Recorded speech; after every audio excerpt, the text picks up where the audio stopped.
নমস্কার, ফিরে এসেছি আবার নতুন একটি ব্লগ ভিডিও নিয়ে। তো সবার প্রথমে আমার সমস্ত বন্ধুদের জানাই আমার পরিবারের অনেক অনেক ভালোবাসা। আজকের ভিডিওটা দেখো, আজকে কিছু একটা চমক রয়েছে। কি চমক সেটাও দেখাবো, ভিডিওটা দেখতে হলে পুরোটা দেখো।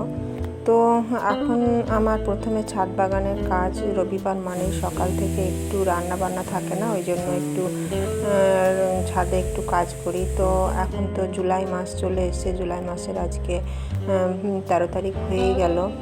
তো আজকে আমি ছাদ বাগানের কিছু কাজ করব বলো তো। আজকে করব চন্দ্রমল্লিকার কাটিং। তো তার জন্য প্রথমে আমি বালিটা রেডি করে নিচ্ছি। এইভাবে এই লাল বালি একটু একটা যে কোনো জায়গার মধ্যে নিতে হবে। আর এই যে এই প্লাস্টিকের টবের মধ্যে ছিল, এটা আগের মানে অনেকদিনকার আগেকার পুরনো।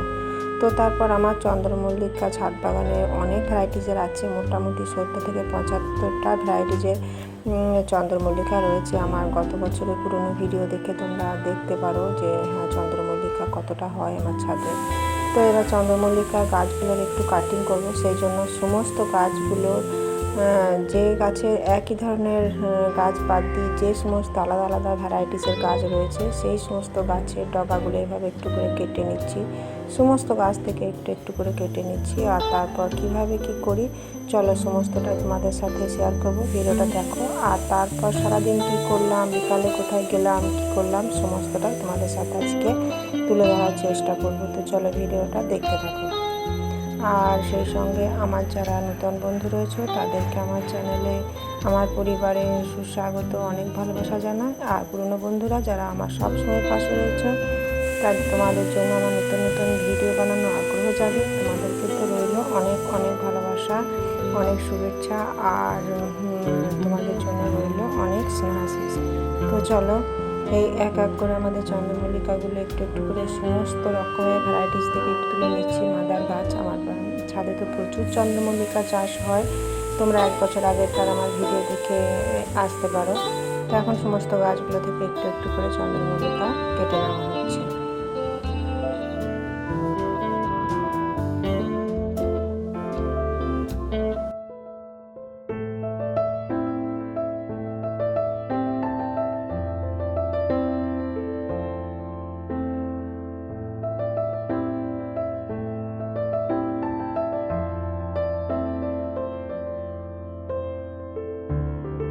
তোমরা যারা এতক্ষণ আমার ভিডিও দেখছো, তোমাদের মূল্যবান সময় দেওয়ার জন্য তোমাদেরকে অসংখ্য ধন্যবাদ।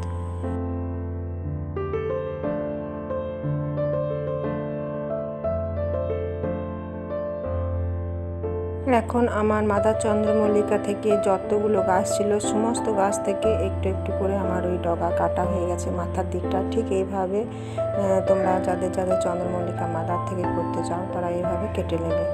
আর এইভাবে ঠিক আমি যেমনভাবে কাটছি, নিচেকার এই পাতাগুলো একটু করে বাদ দিয়ে দেবে, হলুদ পাতা কেটে বাদ দিয়ে দেবে, আর একটু ডগা মানে গোড়ার দিকটা একটু পাতা ছাড়া করবে। আর এখানে আমি নিয়ে নিয়েছি রুটিং হরমোন। এই রুটিং হরমোনটা এই গাছের মধ্যে দিয়ে দেবো। আর প্রথমে জলের মধ্যে চুবিয়ে নেব, তাহলে রুটিং হরমোনটা ভালো লাগবে। আর এইভাবে আঙুলের সাহায্যে একটু গর্ত করে বালির মধ্যে ঠিক এইভাবে আমি বসিয়ে দেবো। এখানে যদি তোমাদের রুটিং হরমোন না থাকে তাহলে তোমরা অবশ্যই অ্যালোভেরা জেল ব্যবহার করতে পারো। অ্যালোভেরা বলতে অ্যালোভেরা গাছের যে পিচ্ছিল অংশটা পাওয়া যায়, সেটা দিয়েও ঠিক এই রুটিং হরমোনের কাজটাও ওটা দিয়েও করা যেতে পারে। তো সেই জন্য আমি এখন সমস্ত এই গাছে চন্দ্রমল্লিকার ডগাগুলোকে একটা একটা করে এই দুটো জায়গায় বালির মধ্যে, লাল বালি হলে খুবই ভালো হয়, সমস্তগুলো একটু একটু করে আমি এখন বসিয়ে নিচ্ছি। এই যে দেখো, আর হয়ে গেছে। তো এইভাবে আমি পুরোটা এগুলোর মধ্যে বসিয়ে নিচ্ছি। আর এই পাত্র দুটোকে যেখানে গাছ লাগালাম সেটা না বৃষ্টি পাবে না রোদ পাবে, এরকম জায়গায় রেখে দিতে হবে। হয়তো একটু রাত্রের দিকে বাইরে বার করলাম, কিন্তু যাতে বৃষ্টি বেশি না হয় কিংবা প্রচুর রোদ না পায়, অর্থাৎ সকালবেলায় একটু দিনের মানে রাত্রেবেলায় একটু ভিতরে বাইরে রাখবো, আর সকালে ভিতরে ভরে দিতে হবে। বেশি রোদও না পায়, বেশি বৃষ্টিও না পায়, সেরকমভাবে এই গাছগুলো রেখে দিতে হবে। এখন সবগুলো বসানো হয়ে গেছে, আর একটু সামান্য জল দিয়ে দিলাম। তো এইভাবে আমি এখন চন্দ্রমল্লিকা গাছগুলোর কাটিং করে চারা করতে দিয়ে দিলাম। তো ওই দিকের কাজ শেষ, আর আমি এখন চলে এসেছি আমার ঠাকুর ঘরে পুজোর জন্য। তো আমি এখন একটু করে পুজো করে নিয়েছি, ঠাকুরদেরকে বাগানের ফুল দিয়ে একটু করে সাজিয়ে পুজো করাও হয়ে গেছে। আর দেখো তোমাদের সাথে একটু ঠাকুরকেও শেয়ার করে দিলাম। আর রবিবার মানে হাট বাজার, গাঁদা গুচ্ছের এনেছে শুশুনির শাক, নানা রকমের সবজি, এখানে ফল, আর এনেছে আনারস, সমস্ত কিছু আমি এখন একটু একটু করে গুছিয়ে নিচ্ছি সবজিগুলোকে। আর তারপরে এনেছি পনির, মাছ, মাংস। রবিবার মানে একগুচ্ছের গাদা গুচ্ছের বাজার। তো সেই সমস্তগুলোকে আমি গুছিয়ে নিচ্ছি। এখন মাছ, মাংস সমস্ত কিছু ধুয়ে নেব, আর তারপরে চলে যাব রান্নার কাজে।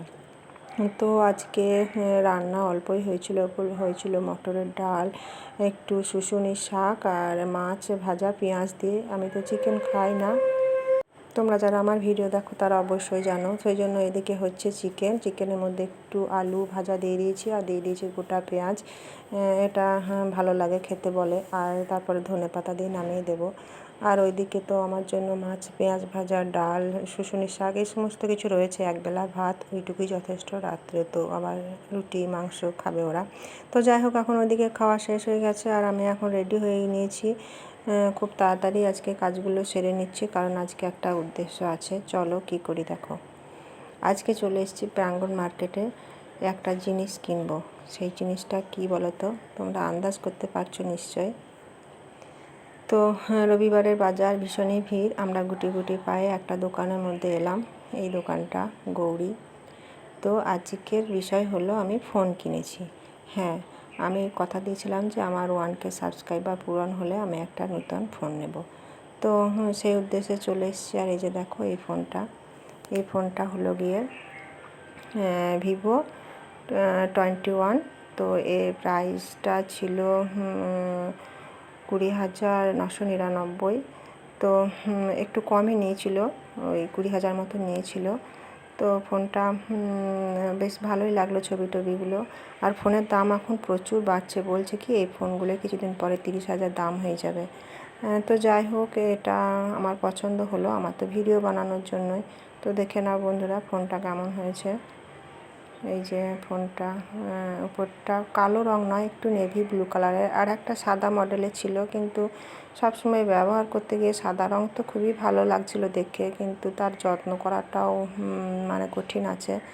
আর তার সাথে একটা কভার, আর তো চার্জার দিয়েছিল, আর একটা দিয়েছিল গিফট এর সঙ্গে, সারপ্রাইজ গিফট। কী দিয়েছিল চলো সেটাও তোমাদের সাথে শেয়ার করে দিই। তো বন্ধুরা, ফোনটা কেমন হয়েছে তোমরা অবশ্যই জানিও, আর আমার ভিডিও দেখো। আর তোমরা যারা আমার ভিডিও দেখো তাদেরকে অসংখ্য আমি ধন্যবাদ জানাই। আমার বন্ধু যারা, তাদেরকে অনেক অনেক ভালোবাসা জানাই। আর তার সাথে যে সারপ্রাইজটা দিয়েছিল সেটাও চলো তোমাদের সাথে শেয়ার করে দিই। এটাই হলো সেই সারপ্রাইজ। একটা দিয়েছিল হেডফোন, বুটের হেডফোন, এর সঙ্গে ফ্রি দিয়েছিল। তো এটাই আমার ভালোই হলো, আমার একটা হেডফোনের দরকারই ছিল। তো আজকের ভিডিও এই পর্যন্তই। কেমন লাগলো অবশ্যই জানিও। আর সকলে ভালো থেকো, সুস্থ থেকো, ভিডিও দেখতে থেকো। আজকের মতো এখানে শেষ করলাম, আবারও ভিডিও নিয়ে। ততক্ষণ অবধি সকলে ভালো থেকো।